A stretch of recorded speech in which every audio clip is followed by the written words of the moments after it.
Assalamualaikum warahmatullahi wabarakatuh. Perkenalkan, nama saya Ikhwan Jamal Hasan, NIM 2003015187, kelas PJKRD angkatan 2020. Di sini saya akan membuat video pembelajaran mengenai materi proses informasi pada mata kuliah pelajar motorik. Nah, baik. Adapun model pemrosesan informasi. Nah, model pemrosesan informasi ini merupakan proses psikologis yang merupakan sesuatu yang abstrak dan tersembunyi dalam atau dunia dalam. Informasi akan mulai bekerja setelah adanya input informasi dari lingkungan. Nah, prinsip-prinsip pemrosesan informasi ini mirip dengan prinsip stimulus respon atau SR. Selanjutnya, model pemrosesan informasi.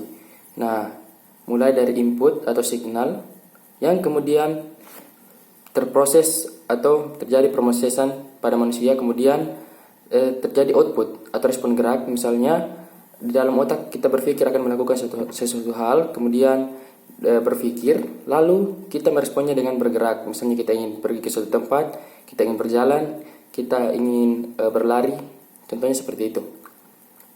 Nah, selanjutnya, pendekatan yang sering digunakan adalah menekankan aspek waktu atau temporal dari proses informasi dengan titik konsentrasi pada lamanya beberapa proses ini terjadi. Pendekatan dasar ini disebut pendekatan chronometric atau chronometric approach. Selanjutnya, teori Donders. Terdapat dua tahap dalam pemrosesan informasi, yaitu yang pertama tahap membeda-bedakan atau diskriminasi, dan tahap pemilihan. Maksudnya yang pertama itu tahap membeda-bedakan, yaitu kita sebagai manusia harus membeda-bedakan informasi atau memilih informasi yang salah dan bisa membedakannya. Ketika informasi itu salah, berarti kita harus memikirkannya dengan baik atau menelaahnya dengan baik, apakah itu sudah benar atau belum. Jadi kita harus kembali mengulik informasi tersebut. Kemudian tahap pemilihan. Nah, kita harus memilih mana informasi yang benar atau mana informasi yang salah. Contohnya seperti itu dalam melakukan hal-hal.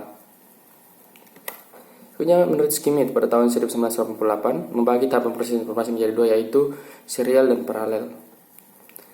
Yang selanjutnya, menurut Schmidt, adapun proses paralel pada tahun 1998 itu menurut Schmidt, adapun proses paralel itu merupakan perakitan kerangka. Dari perakitan kerangka terjadi perakitan akhir yang kemudian pengujian atau proses serial.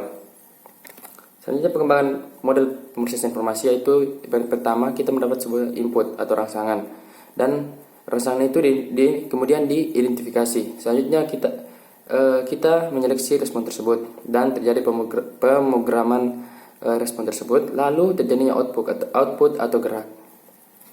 Selanjutnya, adapun tahap identifikasi rangsang, menurut Schmidt pada tahun 1982 bahwa faktor utama yang mempengaruhi tahap pengenalan rangsang adalah faktor yang bersumber dari karakteristik rangsang tersebut. Seperti yang pertama, kejelasan rangsang, yang berarti tajam tidaknya rangsangan yang diterima atau rangsang yang diterima. Kemudian intensitas rangsang, seperti terang tidaknya cahaya rangsang, keras tidaknya suara rangsang, dan sebagainya.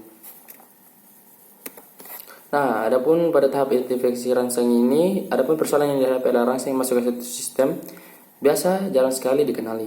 Nah, pada tahap identifikasi rangsang ini, informasi diabstraksikan sebagai elemen spesifik, dikode dan dikomunikasikan dalam suatu pola yang bermakna dan abstrak.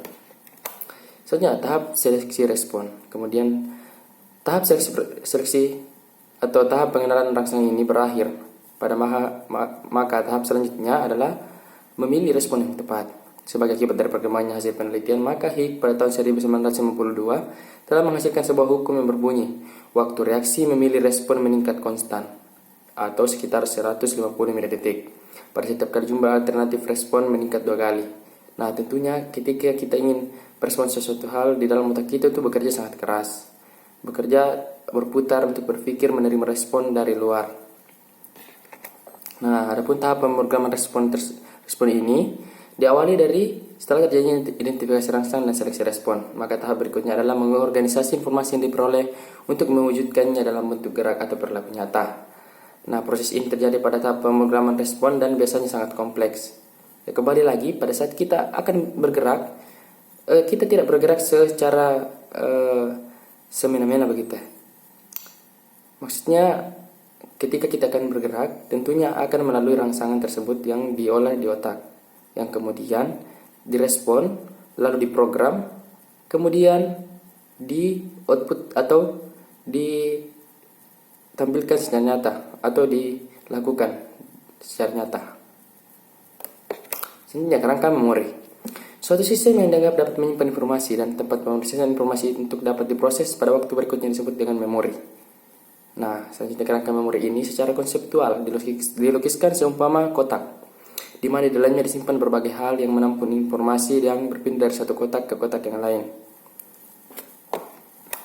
Selanjutnya kerangka memori. Nah, yang pertama, input rangsang sensoris dari lingkungan atau dari luar, atau kemudian short term sensori, lalu melalui perhatian yang selektif atau short term memory yang kemudian menjadi output atau gerak, ataupun mengalami timbal balik melalui rehearsal atau proses lain atau long term memory, dan terakhir melalui proses retrieval.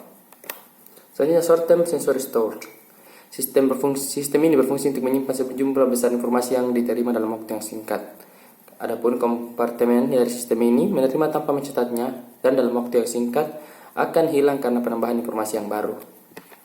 Selanjutnya short term memory. Short term memory ini informasi yang masuk pada sistem penyimpanan jangka pendek tidak semua diproses pada tahap berikutnya karena adanya penyaringan terhadap informasi yang relevan dan tidak relevan. Selanjutnya long term memory. Yang menunjukkan perbedaan antara kompartemen memori jangka pendek dan jangka panjang adalah jumlah waktu dari informasi yang dapat disimpan. Selain itu, juga berbeda dalam jumlah kemampuan dalam menyimpan suatu informasi. Sekian dan terima kasih. Sekian juga video pembelajaran yang saya buat mengenai materi proses informasi ini. Lebih dan kurangnya mohon dimaafkan. Dan saya tutup dengan ucapan wabillahi taufiq wal hidayah. Wassalamualaikum warahmatullahi wabarakatuh.